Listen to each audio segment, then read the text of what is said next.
2023 balmo nouvelle bien nouvelle tout monde bien wakabako nouvelle fanabe. Donc je veux le maximum de partage avec Kerbla Akashemcha avec Kerbla Akashemcha avec Kerbla Akashemcha. Je veux le maximum de partage. Amenanda de bonnes nouvelles belle badola. Poutine boira kasimi wele. Mali situation Mali clair avec ta danga minga. Poutine sigilé avec la situation perçue en temps réel. Aïe asimi wele. Andou ame kidal sera dega. Aïe mouni fo asimi. Kuma jumen timera ani asimi che. Aïe ledu jumen ta asimi kuitaye. Amena kana anda do ola mbalmo eski ya fam. Donc nouvelle dumombe ka da malion ayaw akli sigi ay aw jigi sigi ay da anga autorité la aka to ko armée be barala wallahi balmo ani président men yombolo no e dien ma fo dien be masake chekele mi natisra no e Poutine en balmo aban kokoro ani asimi kuma na men anda do la o temale balmo abado ministre be janfala ministre be janfa yere la o de la anu e calendrier de retrait min ke ministre be fega Mali janfa ya no calendrier de retrait che amena ndado ala ou be ka raison badin évoquer deuxième phase nous quand on va mélanger balmo beaucoup la suma Mali armée ani Bamanchu ani groupe wera munu sona ka fara ɲɔgɔn na be wele ko armée reconstituée balmo ministre de kun kan la kana ministre yu ba la kana lima faut ka ke olu ye problème soro ye fiɲɛ sɔrɔ ministre ye janfa ke amena anda do o janfa la amena anda do esia famu o trahison na parce que ko be ka taa nin danga mina est-ce que ani ministre bena délai munun kan anu bena wagati munun kan est-ce que a délai ana wagati est-ce que amena seka o be kono wa ami wagati mun kono kunu Mauritanie ou le ministre des Affaires étrangères ou ya blagana ou le ministre des Affaires étrangères n'allait on est assimi ñoy parce que Mauritanie be janfa la asraneno terroriste chou badene do la Mauritanie ni wakati na en même temps terroriste e ba e ka fo ou be ka ta frage Mauritanie de ou ka kelege mena o me ka ta réparer Mauritanie kanin ko beke ka se bima asimi Mauritanie wele o sraneno ou ko munebe Mauritanie ko munebe ko kamana gan jumembe donc esia famu ou yuka ministre des Affaires étrangères ou ya blakana balmo wasimi dimene no ne Mali be labona mais dans les jours à venir dans les heures à venir amna boa labon kalama donc ay vidéo à partager je veux le maximum de partage aba kalama ka fo bi Mali kelebe niveau mina Poutine yɛrɛ de sigilen bɛ ka Mali kɛlɛ Mali opération avec a perçu en direct parce que diɲɛ bɛ fɛ ka an janfa de parce que si jamais Mali armée donna Kidal a bɛ dɔn ko ja ko ONU nana Mali kɔnɔna la théâtre bɔ de la ja ONU nana Mali kɔnɔ Faransi ka janfa de kɔnɔna la ja terrorisme ko kuma ko tiɲɛ de t'a la est-ce que y'a dɔn donc Poutine sigilen a bɛ ka Mali situation perçu an bɛ wagati min na an Kidal sira tali min kɛ Poutine sigilen bɛ ka Kidal janjo a sigilen bɛ k'a bɛɛ layɛ a ka chef d'état-major est-ce qu'il y'a faamu a n'a ka ministre de la défense Sergei Shoigu ani Valéry Gerasimov a n'u ka vice-ministre de la défense n balimaw bɛɛ bɛ ka Mali situation de suit en temps réel donc Poutine ne filɛ bi ka Assimi Goïta wele a ye Assimi wele ka Assimi ɲininka kɛlɛ bɛ niveau min na kɛlɛ bɛ danga min na kɛlɛ tagacogo ani a bɛ ka Assimi ɲininka ko Assimi mago bɛ matériel jumɛn de la tuguni balima ye nouvelle min sɔrɔ bientôt la Russie va accélérer la livraison des Sukhoi 27 à l'armée du Mali Russie bɛna an ka Sukhoi 27 a livraison tɔ Russie bɛna ka na a teliya an bɛ wagati min kɔnɔna la ko Mali mago b'a la ko Mali armée k'a ka taa ko ɛrɛ bɛ si ɛrɛ bɛ tile ko c'est à dire ko sira min hali min tɛ Kidal ye ko n'a y'an diya k'an ka taa sira kan k'ale Poutine ale b'an kɔkɔrɔ a t'an bila wa a t'an janfa Vladimir Poutine ko Assimi ma kaya ka bateau munun blakana ko ni Assimi be fait doga fara nombre ka a effectif ka ko ni Assimi be fait al saga keleke chede woro blakana ni munun be ko nu tabo ko Assimi goita ka fo ay ka ba blakana ka le Poutine de afo esi afam o temele amaba iba e ka fo Poutine ko kay nombre de véhicules blindés munun blakana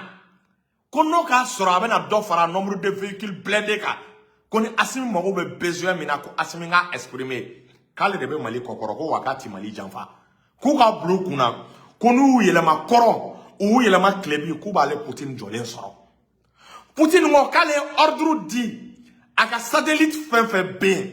na be forma les satellites de renseignement les satellites militaires les satellites d'observation munum be colonne de véhicules repérés munum be jugu ngania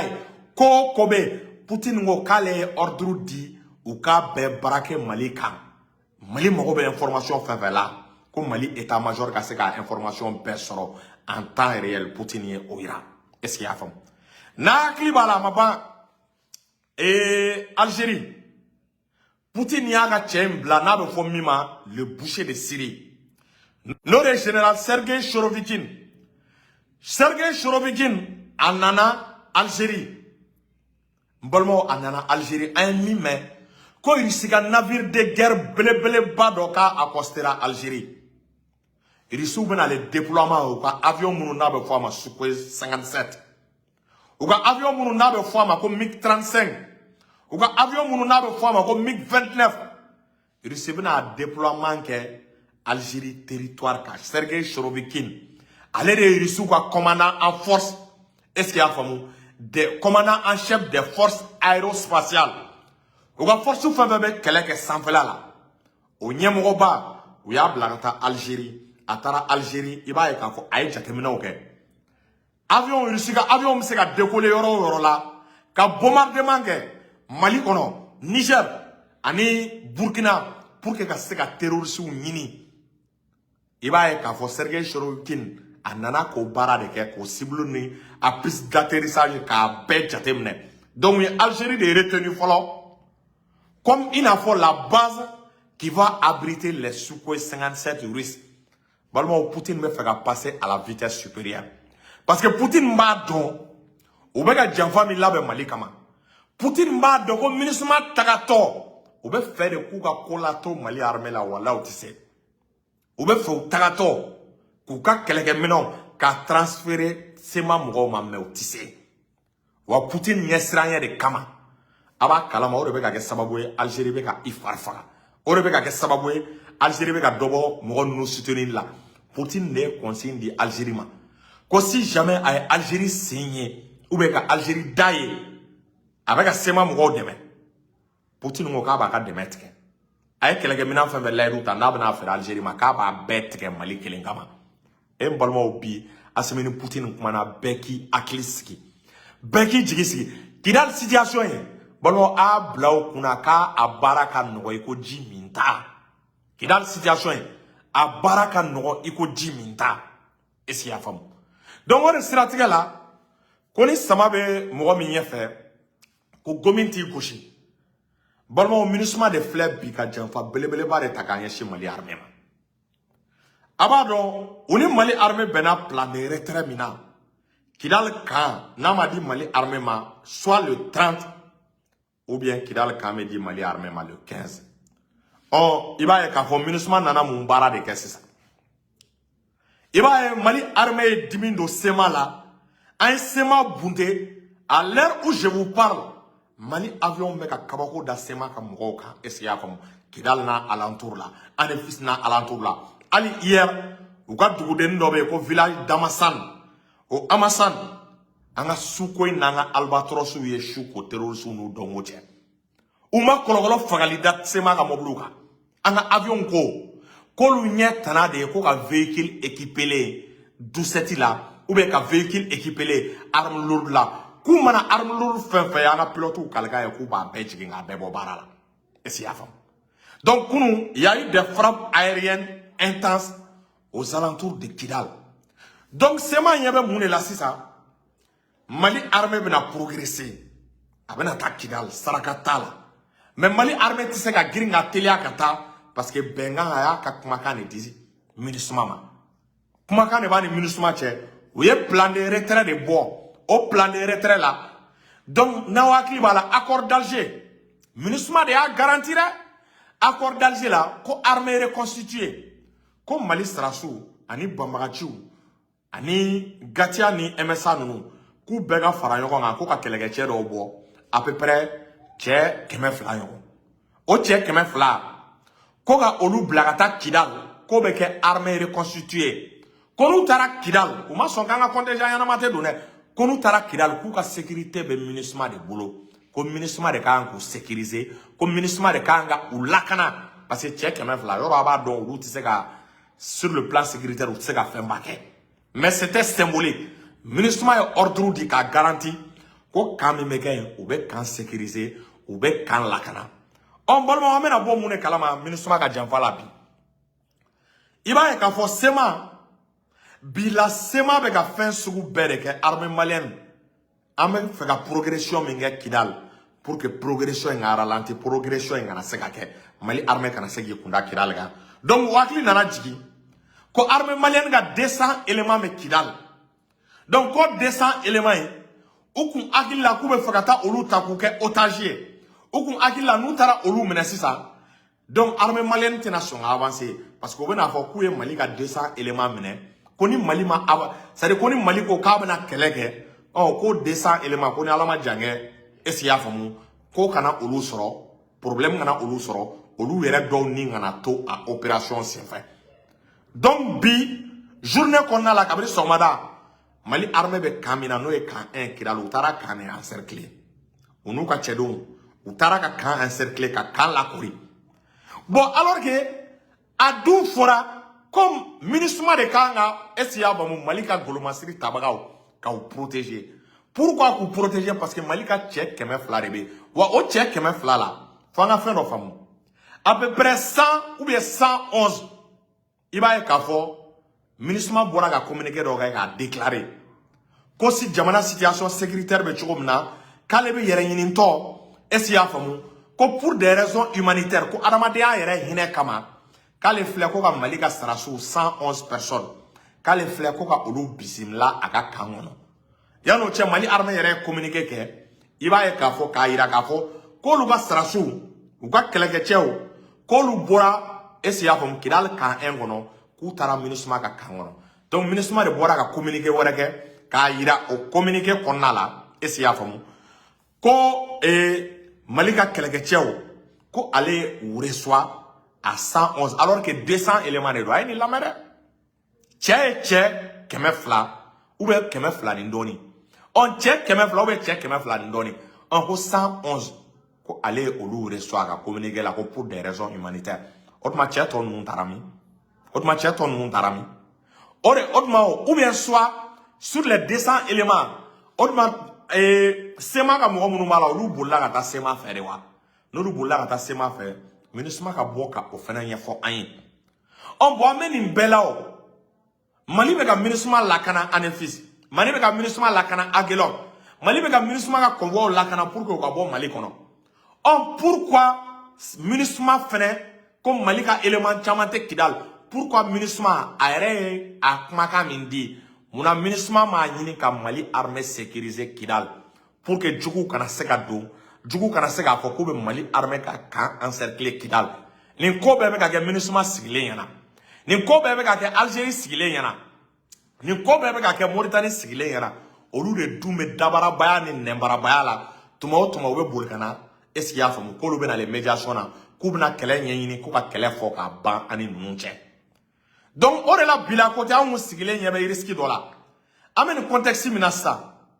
est-ce que Mali bɛna se k'i sigi tuguni k'an bɛ le 30 novembre kɔnɔ pour que ka Kidal libérer wa? Est-ce qu'an bɛ se k'an sigi tuguni?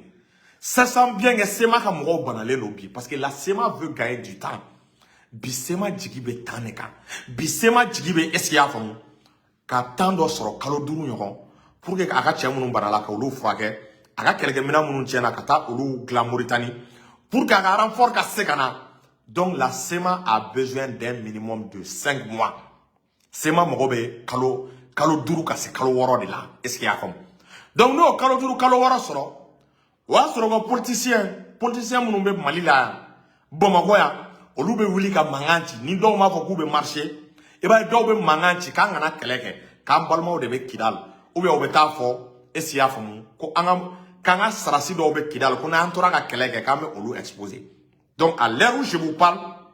on a 111 éléments donc même Mali armée donc même Mali ka Marakonna la quand même on confie les armées maliennes là sur les 230 et quelques éléments ministre ko 111 ñoron ko lu sera on ato lu kera chogo mena to tarami ou ato bulani marfa were wa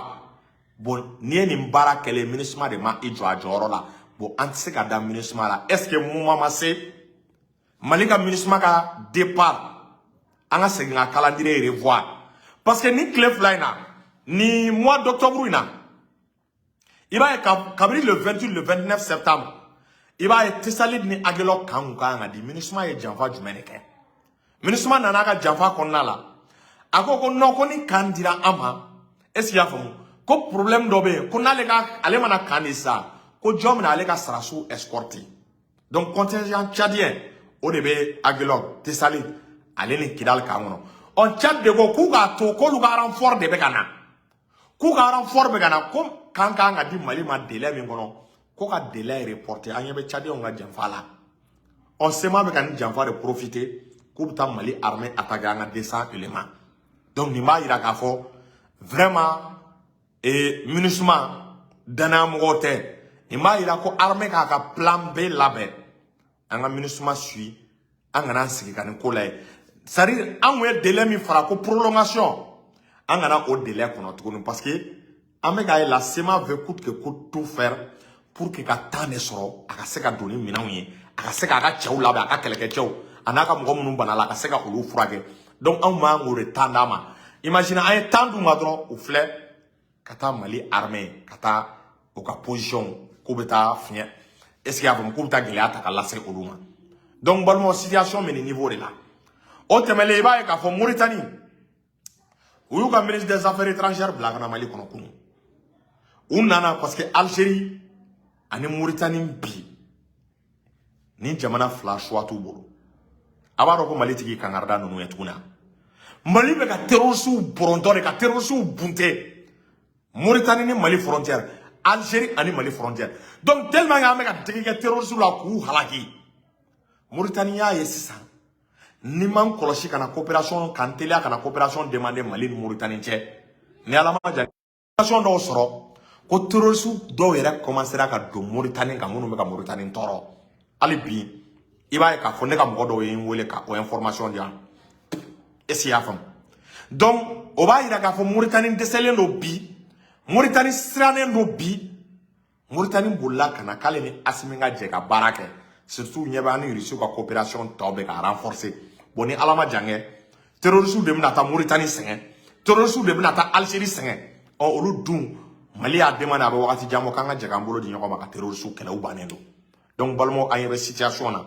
ala be ka Mali kuna wolo ala be ka Mali wasa dien domodo donc balmo ni ne kumembolo ka daw kloka a balma ke na o denga fe amara sila juriste chercheur donc ka balma muso fo noye Fatmata Nyan Batulier